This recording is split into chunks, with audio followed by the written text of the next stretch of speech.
When they were going through a hard time, they just kept calling on Allah. They just kept talking to Allah. They kept crying out to Allah. They made conversation with Allah. Inna kunna min qablu nad'uhu.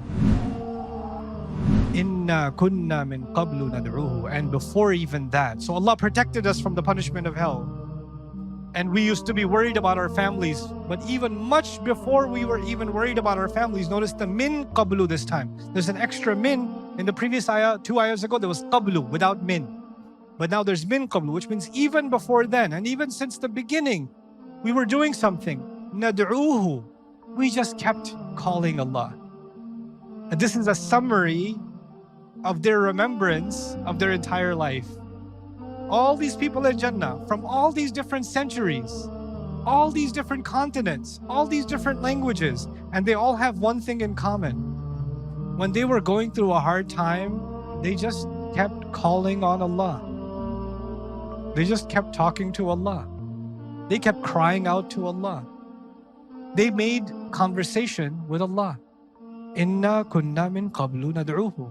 And dua, nad'u, means two things. Call Him, and also means pray to Him. Ask Him for things. Make dua from Him. We kept praying to Him. We kept asking Him. We kept begging Him. We kept talking to Him and begging Him, and talking to Him and begging Him. This is what we did. This was our relationship with Allah. Ya Allah, just give me this. Ya Allah, just give me this. Ya Allah, just give me this. And then what did Allah prove Himself to be? Innahu huwal barrur rahim. As a unique name of Allah. Never in the Quran does Allah describe Himself as Al-Barr except this ayah. Al-Barr. This is the only place in the Quran where Allah describes Himself as Al-Barr. Barr is used in other places in the Quran, like وَتَوَفَّنَا مَعَ الْأَبْرَارِ. Like, for example, another version of this word, لَيْسَ الْبِرَّ أَن تُوَلُّوا وُجُوهَكُمْ ظَهَرَ الْفَسَادُ فِي الْبَرِّ وَالْبَحْرِ بِمَا كَسَبَتْ أَيْدِي النَّاسِ. So it's used in other places. But for Allah, you've seen Ar-Rahim before, but what have you not seen before? Al-Barr. So let's understand what Al-Barr means. Al-Barr originally means land far away from the water. Land far away from the water. The land close to the water is Reef. Reef. And the land inland is Barr. The idea is it's the opposite of Bahr. So let's understand this first. When you're in the sea and you're on a ship, are you absolutely safe? No, it depends on the sea, doesn't it? If the sea decides and it turns into a tsunami wave or something, the ship can overturn. There could be a lightning strike, anything can happen, but you're not safe until you reach what? Land. And once you reach land, even the reef area is still dangerous because large waves can come and strike the land. But when will you feel, if you've been out at sea for a long time, where will you feel the safest? When you are deep inland. Now you're on stable ground. This is a reliable place for safety. From it comes the idea that someone who is good and reliable, like they're good for their promise. I know in American English we say this, you may not have heard of it.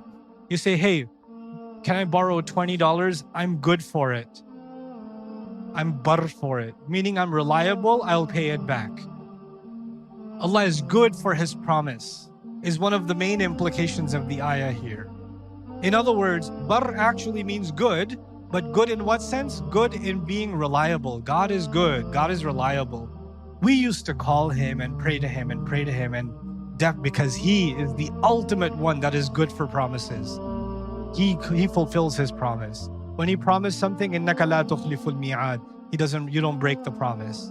So that's included inside of this meaning. And not only did He fulfill His promise, He gave me much more than what I even imagined. And that's inside what word? Ar-Rahim. I hope hope you guys enjoyed that video clip. My team and I have been working tirelessly to try to create as many resources for Muslims to give them first steps in understanding the Quran, So all it's the a way bond, to the point where they can have a deep, flat ground, profound bond, understanding flat of the Quran. into We are the students wood of the block. Quran ourselves, We are that and we for want you women. to be students of the Quran alongside us. Join us on this journey. This is on where I'm gonna take BillionaireTV.com, where Charlie, thousands of we're hours gonna of just work have already on been our put words in. again. And don't be intimidated. It's step by step by step, so you can make learning the Quran a part of your lifestyle. There's lots of stuff available on YouTube, but it's all over the place. If you want an organized approach to studying the Quran beginning to end for yourself, your kids, your